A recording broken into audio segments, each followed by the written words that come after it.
In part 6, as we continue our exploration of the ideal state and how to set up that ideal state, we get a lot more details about Plato's metaphysics and a little bit about his epistemology.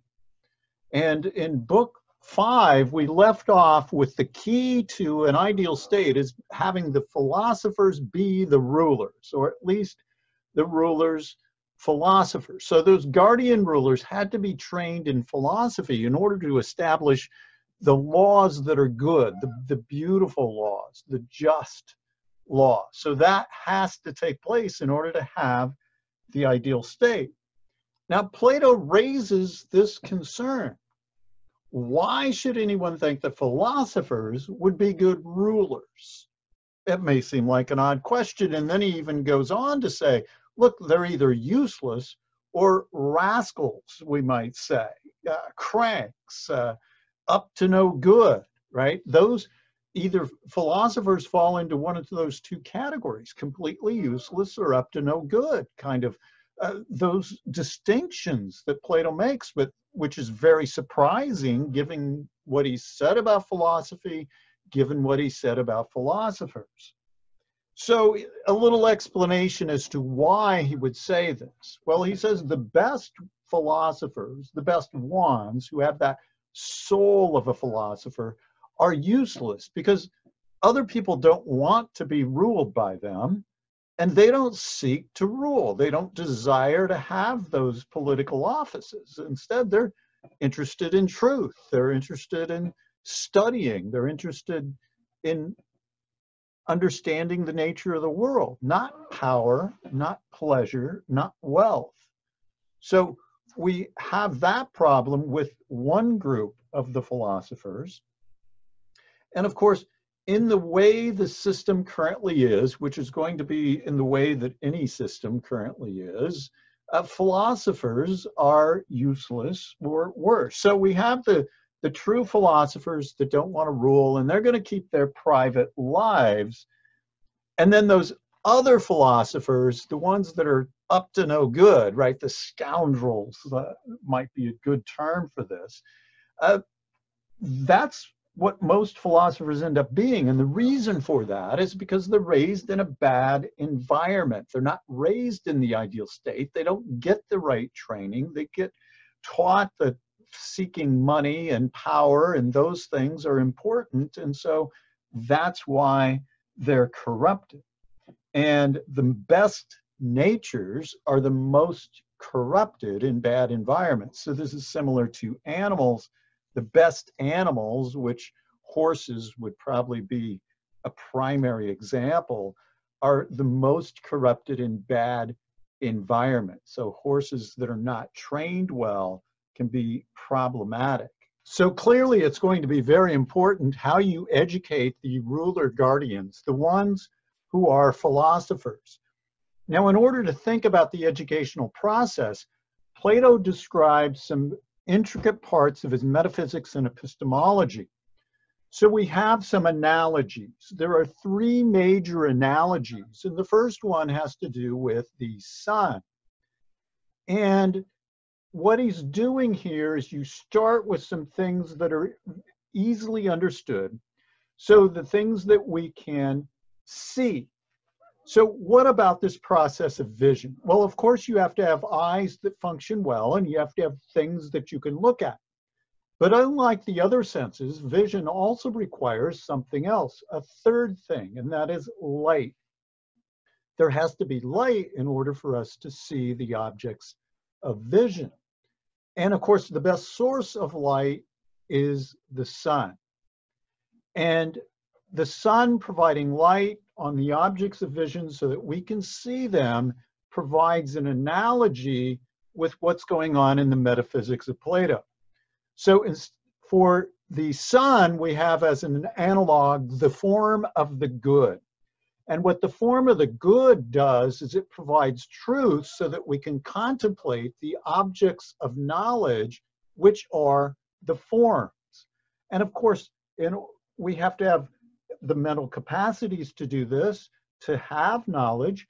The objects of knowledge have to be there, but there also has to be truth for us to have real knowledge.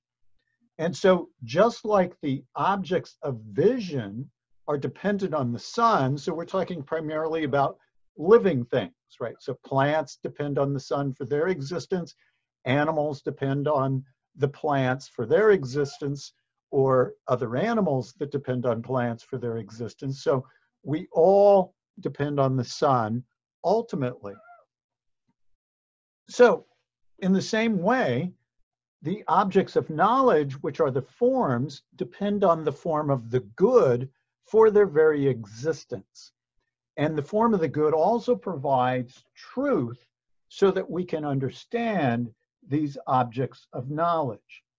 So we have the sun that both illuminates the objects of knowledge with its light, and it's also the source of the generation of those objects, the becoming into existence and continuing into existence of those objects. And the same is true for the form of the good. They illuminate the objects of knowledge, but they're also, the form of the good is the grounding for the existence of the other forms. So now we see that there's actually a hierarchy among the forms, at least this distinction.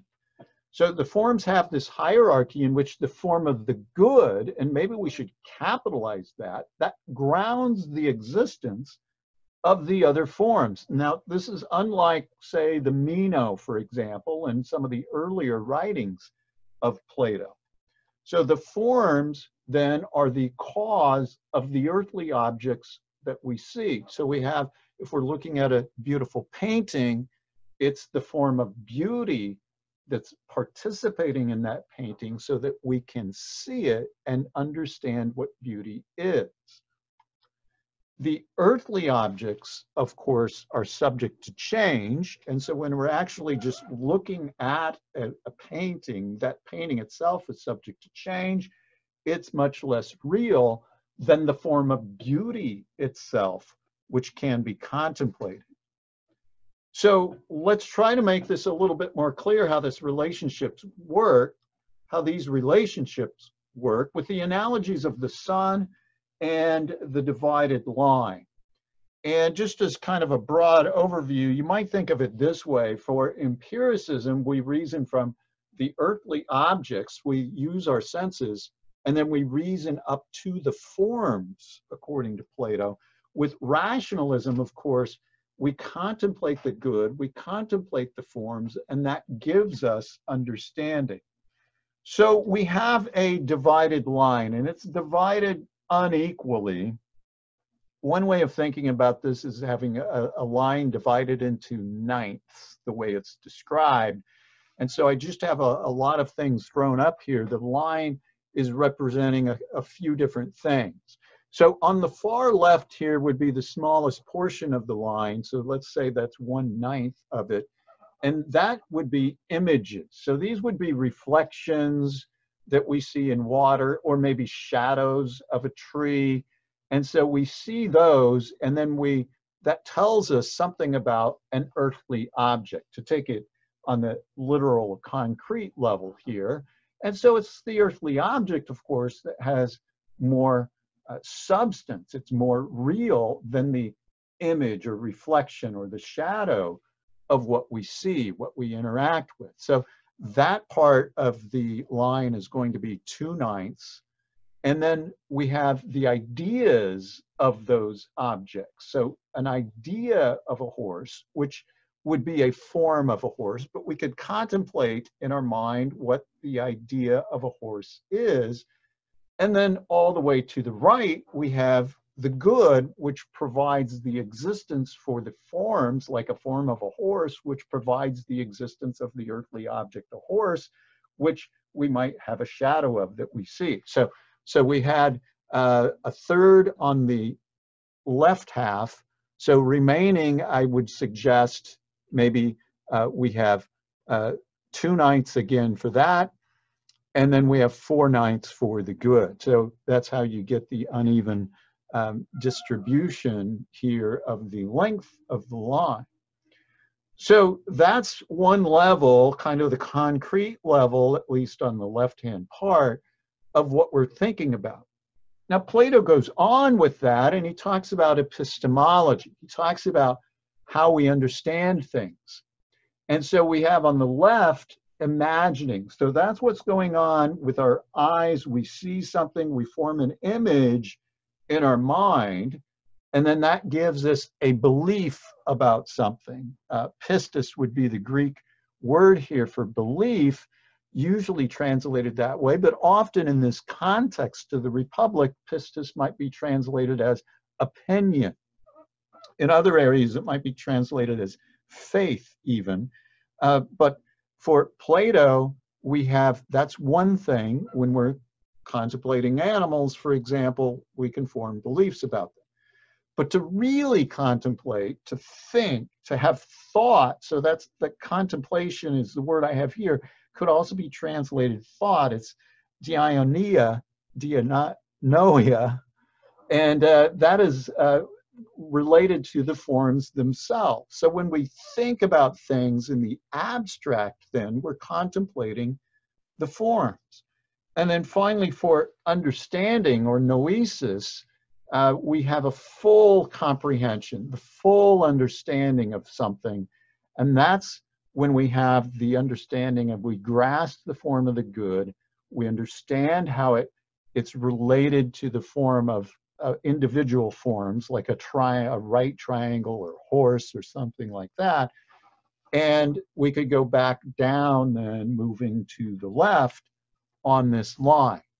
So we get all this metaphysics and epistemology of Plato, and that's one analogy. Let's do one other analogy as well, or at least let's contemplate this before we go to the analogy of the cave. And let's think about this significance here. Okay, ontologically, the further on the right of the line something is, the more real it is, right? So a horse itself has more being than a shadow, but the form of the horse is more real than an individual horse we might contemplate. Epistemologically, when we gain understanding, we can use earthly objects as aids in our inquiry. We can use them as a start, and our knowledge often goes from the left to the right. Sorry, our first way of knowing things often goes from the left to the right, but it could go the other direction. And so philosophers who are contemplating the forms get a grip on the nature of a form itself, and then you can move back to the left. So say somebody is doing trigonometry and they draw a right triangle, and they're thinking about Pythagorean theorem, say a squared plus b squared equals c squared for right triangles. And they draw it on the ground and they see it, and you could do measurements to check your math and do that. But when you're contemplating that and thinking about it, you're actually on the right-hand side. So then though, now you know, anytime you're gonna draw a right triangle, no matter what shape, that particular shape the right triangle is, it's going to be one that follows the form of a right triangle, which includes Pythagorean theorem.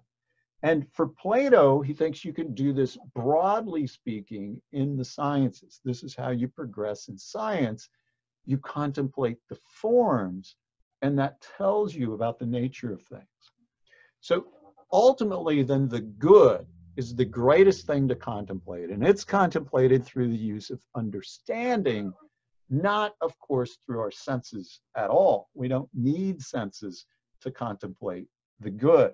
This is why, of course, Socrates, toward the end of his life, then was saying that this is a good thing, that he can be freed from the prison of the body that he was in order to contemplate the good.